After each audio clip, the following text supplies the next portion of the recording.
Сәлеметсіздер ме, құрметті студенттер. Бүгінгі құрылыс құрылымдар екі пәні бойынша дәрісіміздің тақырыбы сыртқы қоршау конструкцияларын жылыту. Сыртқы қоршау конструкцияларын жылыту.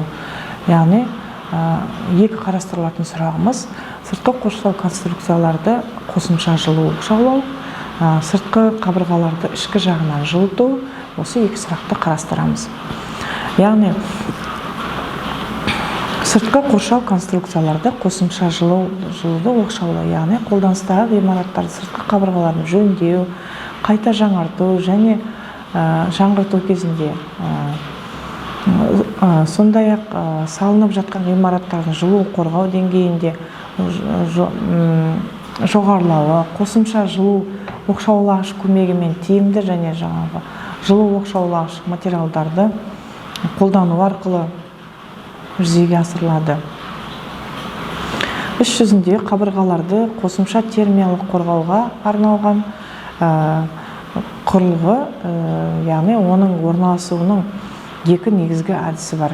Яғни қабырғаның сыртқы немесе ішкі жағынан кейде оқшаулағыштың, яғни бір мезгілде қабырғаның сыртында немесе ішінде орналасуы бар ғимараттардың термиялық қорғау құрылысының конструктивті және технологиялық шешімдерін айтып кетуге болады. Бұл әдісті біріктірілген деп атауға болады. Яғни, қоршауды оқшаулау әдісін таңдағанда, қоршауды ауыспалы мұздату мен еруден және басқа атмосфералық әсерлерден қорғайтын негізгі массивті температуралық ауытқуын теңестіретін, шық нүктесін сыртқы бетіне ауыстыратын сыртқы жылу оқшаулағышының артықшылығын беру керек, және сонымен қатар ғимараттардың сәулеттік келбетін жақсартады. Сыртқы жылу оқшаулаудың артықшылығы қоршаулардың жаппай бөлігінің жылу жинау қабілеттілігінің ауытқуы болып табылады. Бұл әдістің елеулі кемшілігі сенімді қорғаныш қабатын жылу оқшаулау құрылысына қажеттілік болып табылады. Яғни, сонымен қатар қалалар мен қоныстанған елді мекендердің жылу мен қамту жүйелері үш сатыдан тұрады. Яғни, жылу энергиясын дайындаудан, тасымалдаудан және пайдаланудан тұрады. Жылу кезінде дайындалған жылу энергиясы, яғни жылу тасымалдағыш жылу желілерінің құбырлары арқылы тұрғын және қоғамдық ғимараттардың жылу пайдаланатын инженерлік жүйелеріне және өндірістік кәсіпорындарының технологиялық қажеттіліктеріне тасымалданады. Инженерлік жүйелер ретінде жылыту, желдету, ауа баптау және сонымен қатар ыстық сумен қамту жүйелері қарастырылады. Олар пайдаланатын жылу тасымалдағыш шығыны жылу жүктемелері деп саналады. Яғни, жылу пайдаланатын тұтынушылардың әртүрлі тұтыну сипаттары бар. Яғни, сипаттарын бар.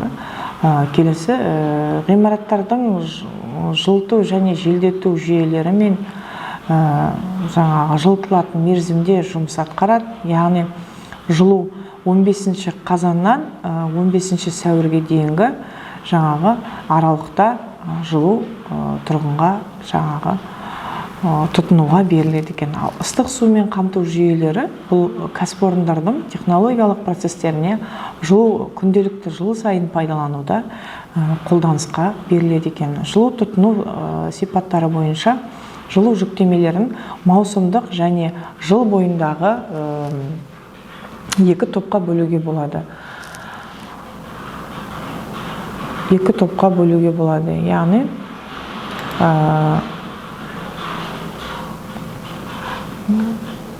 Яғни, оны екі топқа бөлуге болады. Оны қысқаша айтып кететін болсақ, яғни маусымдық және жыл бойындағы берілетін тұрғынға тұтынуға берілген жылу жүктемелерін айтамыз екен. Сонымен қатар, яғни қолданыстағы ғимараттардың сыртқы қабырғаларын жөндеу, яғни қайта жаңарту және жаңғырту кезінде сондай-ақ салынып жатқан ғимараттардың жылу қорғау деңгейінің жаңағы жылыту жоғарылауы қосымша жылу оқшаулағыш көмегімен тиімді жылу оқшаулағыш материалдарын қолдану арқылы жүзеге асады. Яғни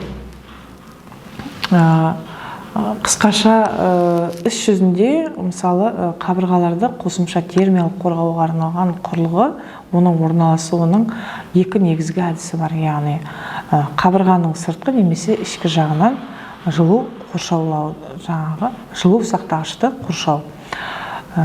Кейде оқшаулаудың бір мезгілде қабырғаның сыртында және ішінде орналасуы бар ғимараттардың термиялық қорғау құрылысының конструктивті және технологиялық шешімі бар.